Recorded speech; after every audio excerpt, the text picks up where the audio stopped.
Hallo, ich bin Wakey Wakey und das ist In Bed With. Und das ist die Klappentext for Ready Player One. Okay, here we go. In the year 2044, reality is an ugly place. The only time teenage Wade Watts really feels alive is when he's jacked into the virtual utopia known as the Oasis. Wade's devoted his life to studying the puzzles hidden within this world's digital confines, puzzles that are based on their creator's obsession with the pop culture of decades past and that promise massive power and fortune to whoever can unlock them. But when Wade stumbles upon the first clue, he finds himself beset by players willing to take this ultimate... But when Wade stumbles upon the first clue, he finds himself beset by players willing to take this ultimate prize.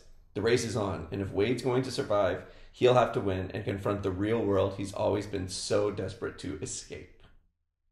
Hi, I'm in bed with Wakey Wakey, who's in Hamburg today for his Overreactivist tour. Perfect new album, I love it so much. Thank you so much, I appreciate it. But today, as we just talked about you at the Reeperbahn Festival, today Yes. we are talking about a book. I love that. It's Ready Player One by Ernest Cline. And we both listened to the audiobook, so we don't have the paper here, so excuse that.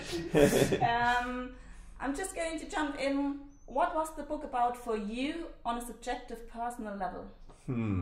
I mean, I think it was really, on the most base level, it was really fun escapism reading. Yeah. Like it's such an immersive book. He does such a good job of painting all the different places. Like I love the description of the stacks where they live. It's so visceral to me, and and then once they go into the Oasis and all the everything, it's really easy to just kind of like dive into the book and just completely escape from reality. Yeah. So that's nice. I think on the deeper level, though, it probably is a commentary on being present, like on actually being where you are, because so many people in the book are obviously living through a fake thing and afraid to be themselves. So on the deeper level, it's kind of nice how it speaks to that. Yeah. I love that he had both sides, like the fun of being online and living a second online life, but on the other hand, the warning that you should still live your own personal life in the real world. I think he really brought that across perfectly. Absolutely. I mean, and even the way that is it Ogden, the guy who's the Og at the end, who helps him at the end. Yeah, the guy who helps him at the end. It's Og, Yeah, he. It's funny because they said that he left the company early on because he thought that it was actually had become a playground for the world to distract them while the world slowly decayed and like burned what actually away. happens, which is like which really what is happening. Happened. Yeah. Yeah. So it's pretty cool. Yeah, that's perfect. I loved the idea of this online school, like the utopia of the one who created the Oasis. Such a long time. His name is Halliday, the creator of the Oasis, so that everybody had the chance to go to school online. I loved that. Yeah, in the description of the class where they were like, oh, and then we went to our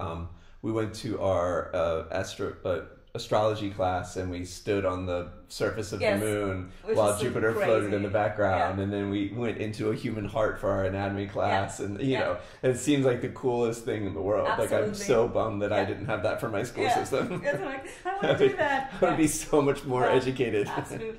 But who knows, maybe somebody gets a few good ideas out of the book. So yeah, totally. What can we do? Did you identify with the main character or anyone else? I think so, yeah. I mean, he's really easy to identify with, and he's pretty, I'm kind of a nerd. I really like a lot of that stuff. I love sci-fi, like, so it really is fun to, so in a way I did, identify with him. Okay. If the Oasis was for real, would you have tried to find the Easter egg? I would have kept making music. And I would hope that whoever did find the Easter egg was a big Wakey Wakey fan, and then they could invest. That is the best answer. Yeah. How much of an 80s geek are you? I mean, I grew up in the 80s, so it's funny though, because the way I was raised, I was kind of shut off from pop culture. I had a really religious family, so I didn't get to be as immersed in it. Okay. So for me, it is kind of like looking at a museum that I never actually went into, but I always looked through the window at. Okay. Yeah. But I mean, it's, and as it gets later in the 80s, I definitely got more involved in it. So, but there's a lot of stuff that's really, really memorable. Like it's pretty cool. Yeah. Okay. What did you really like about the book? Well, this is probably probably a lot of people may think this is kind of dumb, but I loved how easy it was to read. I loved how much I just got caught up in it. Yeah. The first time I read the book was actually on my honeymoon. Okay. Yeah, and I took it as like my honeymoon book. Yeah. And I remember my wife. It's bad for a honeymoon because you wouldn't like it. Literally, yeah. So all of the downtime I was always reading, which my wife is such a reader, so she was so happy that I had something that I was like caught up in, But it's very engaging. You really don't want to put it down. Yeah. It's amazing how well conceptually the book is set up so well to be satisfying and to know exactly what you're going to. Because there's the 3 stages he has to get through, So basically, as they set up all the characters and everything, that it's there's so many payoffs that are waiting for you throughout the book, and you can't wait till he gets the next Easter egg. It's great. Yeah, that's perfect. We also just talked about that. We loved how the characters turn out at the end. And who they turn out to be. Oh, totally. We don't want to totally we don't want to destroy anything, but there's good things are waiting for you if you haven't read the book yet. Yeah. I remember the first time, the first reveal, and it was like, yes. Yeah. Because for anyone that hasn't read the book, people live a lot within this thing called the Oasis, where they are actually like avatars of themselves. So it's not really themselves, it's the character that they're controlling as it walks around. So no one really knows who the people are until they end up having reason to meet in the real world, which is really exciting when they do. That's totally fine. Was there anything that annoyed you? I thought that the love story was a little forced sometimes. I thought it does feel a little bit like teen, young adult sometimes, exactly. Which for me is just like a little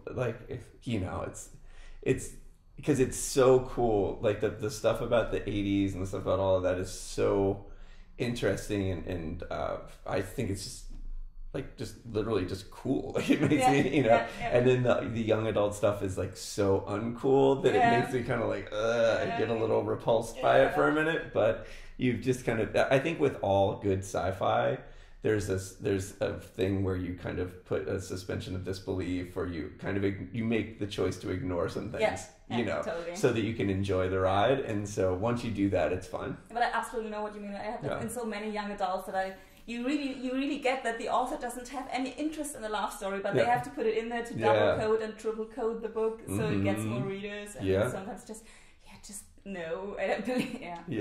But I think there's a thing. I do think there's probably a lot of younger sci-fi geeks that would really connect to that. So I understand why it's in there. It didn't bug me as much as that. I thought just throw it in the corner. I've got a cheesy side too.